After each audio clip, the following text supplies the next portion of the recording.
ভারতে আজকে কালকে 2 দিন ধরে ককরোচ জনতা পার্টির যেই কর্মসূচি চলছে সেটা আজকে বেশ উত্তেজনা তৈরি করেছে এবং সংসদ ভবন চলো অথবা সংসদ ঘেরাও করো এরকম একটা কর্মসূচি থেকে আজকে দেখলাম যে গতকালকেও অনেক তরুণীদেরকে পুলিশ এবং আইনশৃঙ্খলা বাহিনী বেধড়ক পিটিয়েছে এবং আজকে দেখলাম যে বিরোধী দলীয় নেতা ইন্ডিয়ান পার্লামেন্টের যিনি আছেন রাহুল গান্ধী, অখিলেশ যাদব, তাদেরকে সেখান থেকে গ্রেফতার করা হয়েছে এবং সিচুয়েশন আরও বেশি উত্তেজিত হচ্ছে বলে মনে হচ্ছে আর কি। এখন ব্যাকগ্রাউন্ডটা কোথায় দেখেন যে ককরোচ জনতা পার্টির শুরুটা হয়েছে কোথায়। এইটা যারা করেছেন অভিজিৎ দীপকে, সে খুব ইয়াং, 95 সালে জন্ম, 31-32 বছর বয়স। আম আদমি পার্টি যেটা ছিল তার সাথে ইয়ুথ ভলান্টিয়ার হিসাবে সে কাজ করেছে, পরে আমেরিকা থেকে লেখাপড়া করেছে এবং অনলাইনেই মেইনলি এটা তিনি তৈরি করেছেন। এবং শানে নজরুলটা কোথায় দেখেন, মাস 2 আগে মে মাসের দিকে ইন্ডিয়ান সুপ্রিম কোর্টে একটা রিট পিটিশন ফাইল হয়েছে, যেটা চিফ জাস্টিস এবং একজন তার কলিগ বেঞ্চ এটা মিলে শুনছিলেন যে একজন আইনজীবীকে সিনিয়র অ্যাডভোকেট টাইটেলটা দেয়া হচ্ছে না, ডিলে করা হচ্ছে কেন, এই বিষয়ে একটা রিট পিটিশন।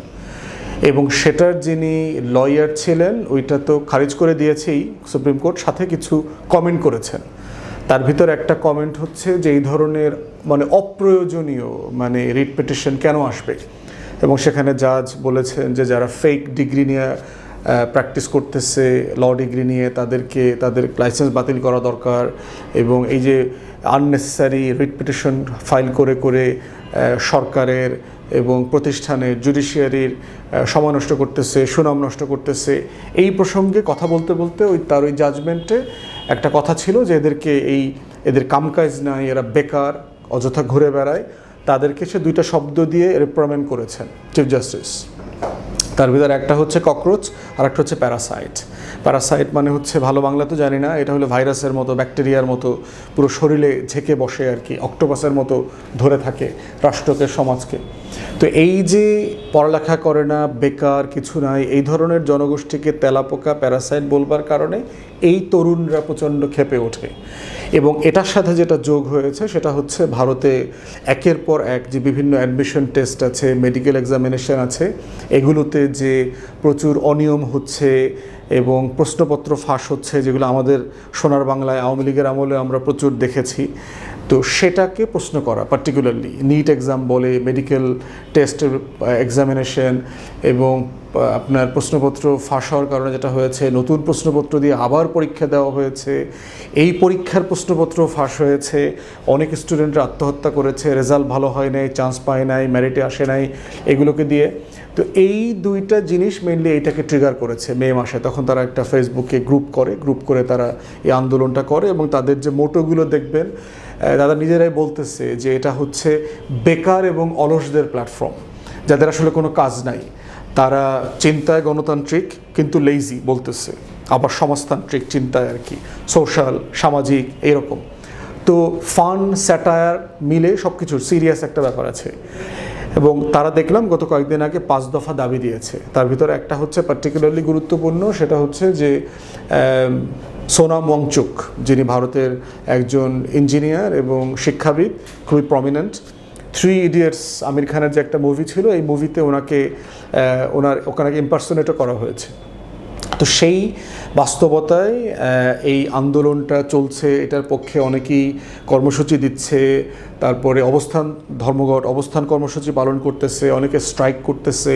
তো এই সোনাম ওয়াংচুক উনি প্রায় 21 দিন থেকে না খেয়ে আছেন, অনশন করছেন। ওনাকে জোরপূর্বক গতকালকে অথবা পরশু পুলিশ এসে ওখান থেকে স্টেজ থেকে উঠায় নিয়ে হাসপাতালে নিয়ে গেছেন এবং ওনার পরিবার এবং বন্ধুরা বলছেন তাকে ফোর্স ফিড করা হচ্ছে, জোর করে খাওয়ানো হচ্ছে যেন সে সুস্থ থাকেন, অসুস্থ না হয়ে যায় এবং সরকার বিব্রত না হয়।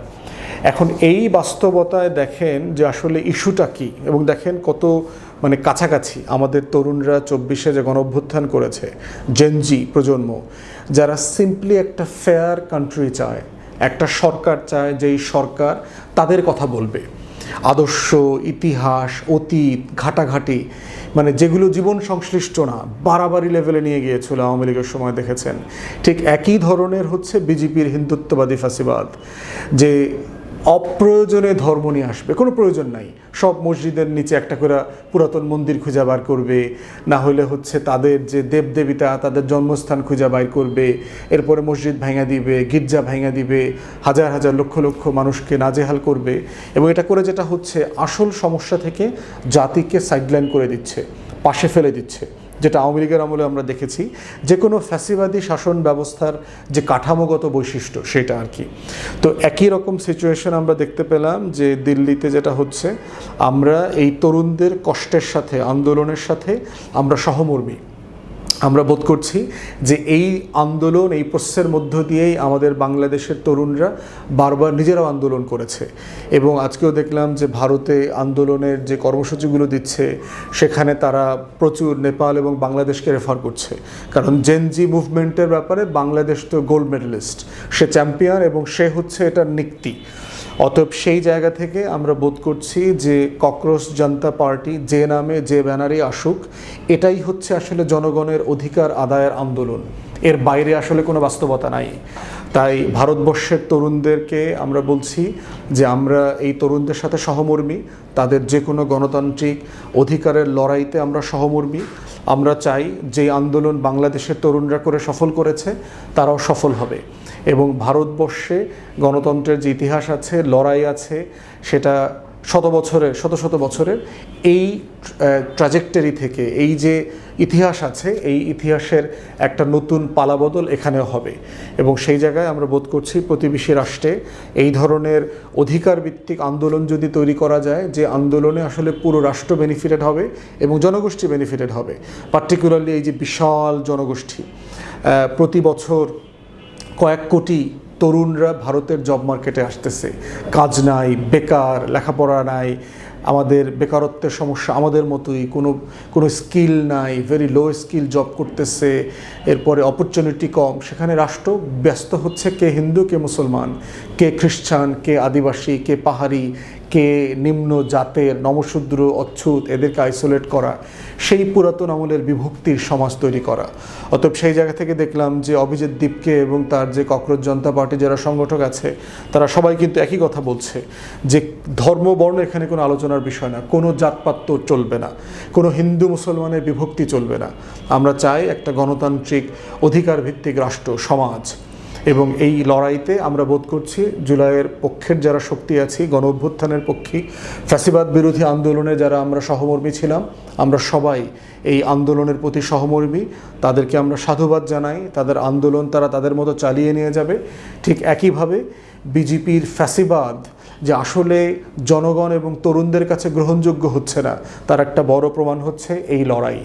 অতএব এই লড়াই আমাদেরকে 24-এর লড়াইয়ের যে সফলতা, এটাই হচ্ছে প্রমাণ করে দিচ্ছে, এবং এই সফলতা অন্য দেশের তরুণদেরকে যে উজ্জীবিত করতেছে, এটা আমাদের জন্য খুবই গর্বের এবং ভবিষ্যতের জন্য একটা প্রেরণাদায়ক ঘটনা।